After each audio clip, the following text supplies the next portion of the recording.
Here in my Lamborghini here.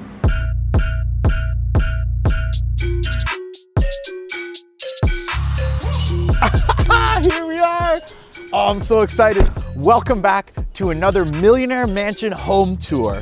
This time we're visiting Prav, who actually gave us some really cool gifts when I knocked on the door. His house is spectacular, and as always, we're gonna see the entire inside of the house and learn his backstory of how he got this house, who he is, and where he's headed. Without further ado, let's head inside and let's meet Prav again and get to know him. Hello! What's going on, man? Not much. Thanks so Welcome back, yeah, Thank man. you, man. I Thanks really for coming by. Come in, come in, come in, come in. the inside. This looks amazing. Wow. Oh my God.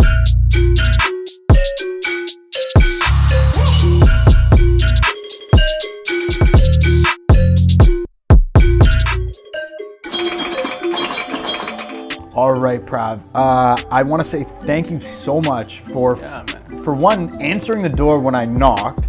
I honestly think it was so clever of you to bring your products that you sell to the door. I haven't seen anybody do that, but it's really smart marketing. Man, I've recognized your face when you knocked on my door, and I was like, I know who this guy is. So you know what? Let me give him some. Awesome, man. I really appreciate it. And you know, that champagne was delicious. Was it good? Yeah. I really liked it. Yeah. Who are you? So what did you study in school? We can start there.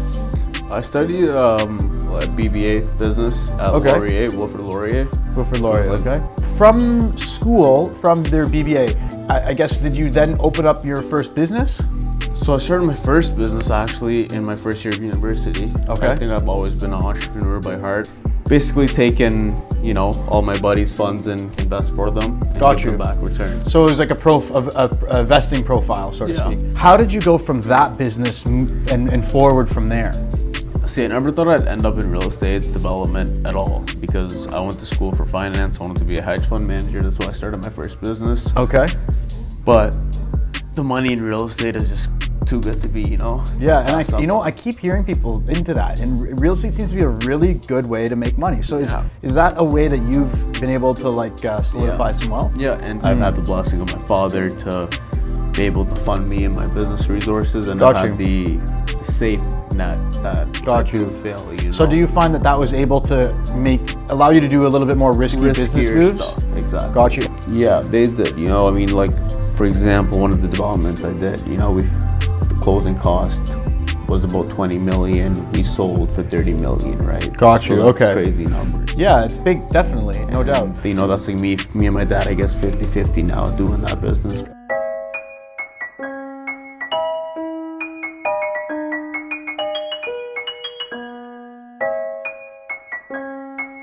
Your background is what? I'm Sri Lankan, but we could say Indian. My dad came here, you know, maybe a few years before I was born. Okay. And he hustled. With the help of your parents, you've been able to establish. Exactly, and instead of being a trust fund baby, I'm trying to use this to, you know, elevate it to the next level. Growing up, I grew up poor, very poor, very poor. Really? Me and all my family lived in a one-bedroom house, for example. Wow. My whole family of 5 slept in one bed. Wow. So I was. And how much memory do you have of that? How old were you then? Till I was 10. On your journey to becoming this entrepreneurial businessman, what sort of challenges did you face in your life? Because I mean, this stuff doesn't come easy. It's kind of a two-part story, you know, because like I kind of got a lot of fame, relatively speaking, once, you know, people found out I was rich. I think that also created a little bit of a barrier for you. Honestly, I don't know, because I always give everyone the benefit of the doubt. I've always been a very generous guy.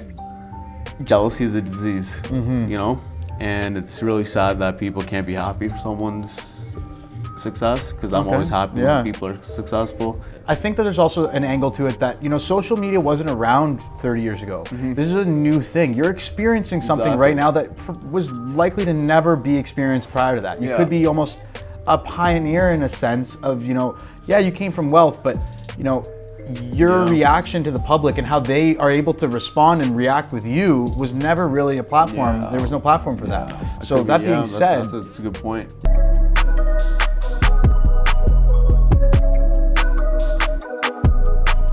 Of course, there's dark times, but like even when they told me that I had 2 tumors in my arm and they got to chop my arm off, that didn't shake me, you know? Okay, even so through wait, that, let me go back.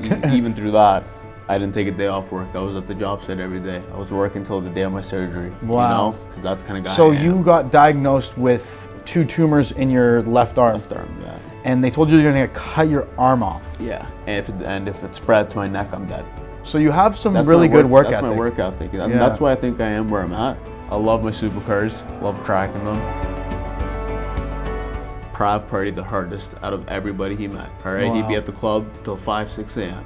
Wow. But he'd be at his 8 a.m. class the next day. Like Jesus. 2 hours, just go to sleep 2 hours, wake up, cold nap, class. Wow. And I graduated honors. Oh my God. You know, so that's the kind of guy I am. Wow. I just want them bad boys. Tell me about your arcade. Are you the championship holder on all of those games? You gonna insult me? Ask me that? Come on. Fair enough. Won't go any further. I almost got you in that street racing game. Almost did. But I had to pump that nitro at the end. Got you. There's things that people don't even like notice about the house. Like this wallpaper is gold and diamonds. Gold and diamonds? This whole wallpaper is just gold and diamonds. What kind of style, what kind of brands are you into, and roughly how much do you spend on your style alone? In my university days, I spent maybe $10,000 a week on Gucci. Okay. Wow. But that was because I was clubbing all the time. And now I grow up and I realize that I don't need to wear Gucci to validate myself anymore. You know. How many bedrooms and bathrooms are in this house? Okay, so it's kind of it has 8 bedrooms, which may seem small, but that's because that room is open to the top. You know. Yeah, 8 bedrooms doesn't seem small. Yeah, Did you custom build this house before you moved in? yeah, it was my mom's dream to always, Have a whole custom. house. Yeah, once we eventually ever got money, it was kind of like a promise my dad made her. Yeah, wow. And that promise somehow came through. So we definitely. can't complain about anything. Gotcha. We got to be grateful for everything we have. This is where I like to spend most of my time. A personal bar? What are 3 things you would tell your younger self? Start investing earlier. Okay. And 2 parts to that, when stocks go down, don't sell because they will eventually always come back up. Yeah. 2, separate the friends from the acquaintances, or from the friends from the leeches, Got you. Don't let that money get to your head and don't lose the people that love you just because you got caught up with the groupies, That's good. So what do you want your legacy to be? Honestly, my legacy would be dying, helping more people than I've helped myself. Wow. That would be it, yeah. Wow. That's touching, man. That's a good thing to work towards, no doubt. It makes me blush now. At this point, is there anything that we missed in this interview that you would like to communicate to the audience within this interview? Honestly, man, don't let anybody tell you no. Keep striving, keep struggling. You're stupid if you stop when, times are hard, because then you're just stuck at hard times. You know what I mean? Yeah, that's a really good quote. That was a really good quote. So keep going when you're at hard times, or else you're never gonna get out of hard times. Right on. And that's kind of how I felt with my arm, Yeah. So Prav, I honestly, I really appreciate getting to know you better over an interview and seeing your fabulous house. Oh, and I appreciate you coming in and doing this. No worries. It's a phenomenal opportunity, and I think you got a great story. And again, thank you so much for inviting me here and Of course, buddy. Anytime. allowing me to make this video with you. Next time we'll have more drinks. Okay, all right. Oh my God. When you answered the door, you just happened to have no shirt on, and I think a lot of people, women probably like that, and maybe some guys as well. But you're cut, man. Like, how did you get so fit like that? I hit the gym like twice a day, just trying to get that back right now. Wow. Yeah. Okay. Eat a lot of calories, lift a lot of weights. Thank you so much for watching right until the end. Prav's house is beautiful. It's like a palace in there. If you like this content, give it a thumbs up and definitely subscribe, because I release videos like this one every single week. Stay tuned for next week's episode. It will blow your mind.